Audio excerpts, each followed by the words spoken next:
Cinema से लोगों को जोड़ते हुए नोएडा स्थित मारवा स्टूडियो में आयोजित 18वें ग्लोबल फिल्म फेस्टिवल के तीसरे दिन के दूसरे सत्र में क्या भारतीय सिनेमा विश्व सिनेमा का नेतृत्व करेगा, इस विषय पर विस्तार से चर्चा की गई। कार्यक्रम का शुभारंभ दीप प्रज्वलन और गणेश वंदना के साथ हुआ। वहां मौजूदा अतिथियों का पुष्प भेंट का स्वागत किया गया। इस अवसर पर doctor Sandeep Marwah, president ICMEI and chancellor AAFT university of media and arts, Komal Nahta प्रसिद्ध ट्रेड एनालिस्ट, हिमाद्री दवा प्रसिद्ध मॉडल, पूर्णिमा एंकर, कशिश राजपूत प्रसिद्ध अभिनेत्री, ऐश्वर्या बिष्ट फैशन ब्लॉगर, अमन श्रीवास्तव म्यूजिक असिस्टेंट सहित प्रतिष्ठित व्यक्ति उपस्थित रहे। वहीं डॉक्टर संदीप मारवा ने भारतीय सिनेमा की सबसे बड़ी ताकत इसकी कहानियां हैं, जो हमारी सांस्कृतिक संवेदनाओं और सामाजिक सच्चाइयों से जन्म लेती हैं। कार्यक्रम के दौरान उपस्थित अतिथियों ने भी भारतीय सिनेमा पर अपने विचार साझा किए। आपको बता दें कि कार्यक्रम में न्यूज़ लेटर डे 3 के पोस्टर का विमोचन किया गया। साथ ही आयोजित प्रश्नोत्तर सत्र में स्टूडेंट्स ने सिनेमा से जुड़े विविध प्रश्न पूछे और अपने सवालों के जवाब पाए। इसी दौरान अमन श्रीवास्तव म्यूजिक आर्टिस्ट ने अपने गानों की प्रस्तुति से सबका मन मोह लिया। कार्यक्रम के अंत में डॉक्टर संदीप मारवा द्वारा सभी अतिथियों को फेस्टिवल मेमोंटो देकर सम्मानित किया गया। एक जबरदस्त सेशन जिसके अंदर आज ये डिस्कशन हुई कि भारतीय सिनेमा दुनिया का सबसे बड़ा सिनेमा कैसे बन सकता है। इस पे सभी लोगों ने अपने अपने विचार प्रकट किए और मैंने भी उन तमाम चीज़ों को बताने की कोशिश की जिसके अंदर हम लोगों ने जो एक्सपीरियंस किया है। और जो सबसे बड़ा एक्सपीरियंस तो ये है कि जब भी मैं विदेश गया हूँ, जब भी मैंने ये बात की है कि मैं हिंदुस्तान सिनेमा के साथ जुड़ा हुआ हूँ, तो हमारे जो पोजीशन है वो खुद बदल जाती है।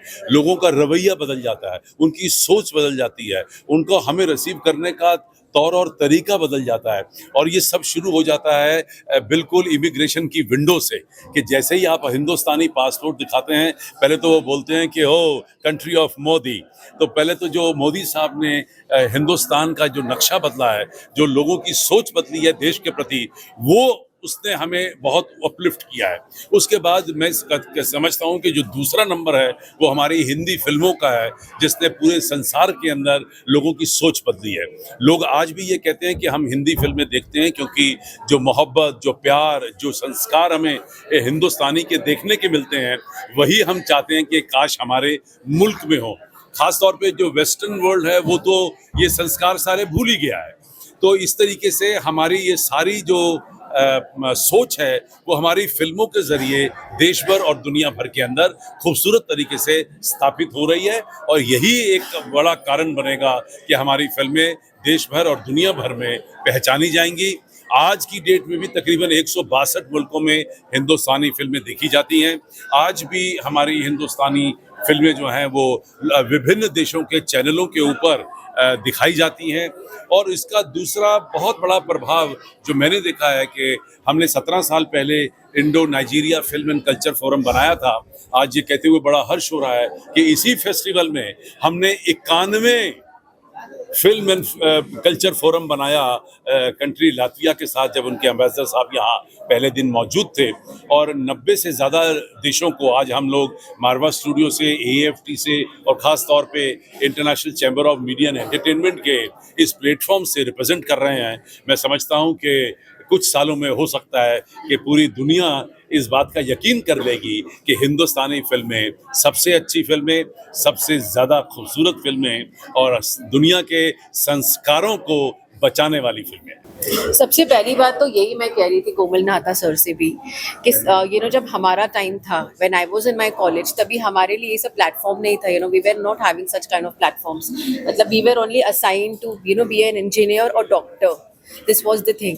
बट आज जो मैं देख रही हूँ, स्पेसिफिकली अपकमिंग जेनजीज और ये सब, मैं आई एम रियली इंस्पायर्ड कि मतलब आज इतने सारे टैलेंट्स और इतने सारे मैं देख रही हूँ कि कितने अपग्रेड हो रहे हैं with day to day. There are like so many categories they were actually having with all the achievers. So yes, to be very honest, after this I will be inspiring from all these Gen Zs. So I'm very, very honored. I'm very, very obliged to be here, and it's a wonderful experience. So I'm really thankful to Sandeep Marwa sir that he has actually offered me to be here, present in this so many of talents. So yes, I'm very very thankful. मुझे film actually I like enjoy, मैंने बहुत enjoy किया काफ़ी, आप लोगों के सवाल जवाब और इतने सारे questions answer. Thank you so much for the Sandeep ji जिन्होंने मुझे यहाँ पे इनवाइट किया, and my friend who is like organise everything in this mister Ridham, and आप लोगों का सपोर्ट रहा तो हमारी लाइक फिल्म फेस्टिवल जो ये 18th फिल्म फेस्टिवल ग्लोबल है वो और ज़्यादा आगे आई थिंक 50, 60, 100 और हम सेलिब्रेट करें और हमारे फिल्म इंडिया की फिल्म को और ज़्यादा awards receive. 18 global film festival Noida के बारे में क्या बताना चाहेंगे सर? मुझे रिदम दत्ता जी ने इनवाइट किया, संदीप सर ने इनवाइट किया, बहुत अच्छा लगा मुझे यहाँ पे आके। जितना भी उन्होंने फेस्टिवल के बारे में आपके लिए सारा काम आप लोगों के लिए ही हो रहा है ना। सभी फिल्म फेस्टिवल फिल्म को कैसे हम उन ऊंचाइयों पे लेके जा सकते हैं उनके लिए बात बताइए। तो मुझे ये सोच के बड़ा अच्छा लगा कि, और सुन के भी बहुत अच्छा लगा कि आर्टिस्ट के लिए भी काम हो रहा है, बातें हो रही हैं उनके लिए। ऐसा नहीं है कि हम आर्टिस्ट पे ध्यान नहीं दिया जा रहा है, उन पर भी ध्यान दिया जा रहा है। This is not the first global film festival that I'm attending. I've attended several others, but every time I come, I feel it's going to be the same thing, and I'm in for pleasant surprises. So also this year, the guest list, the questions from the audience, the organization, the way it has been conducted, everything has shown such a marked improvement that it's a pleasure to come here every year, year after year.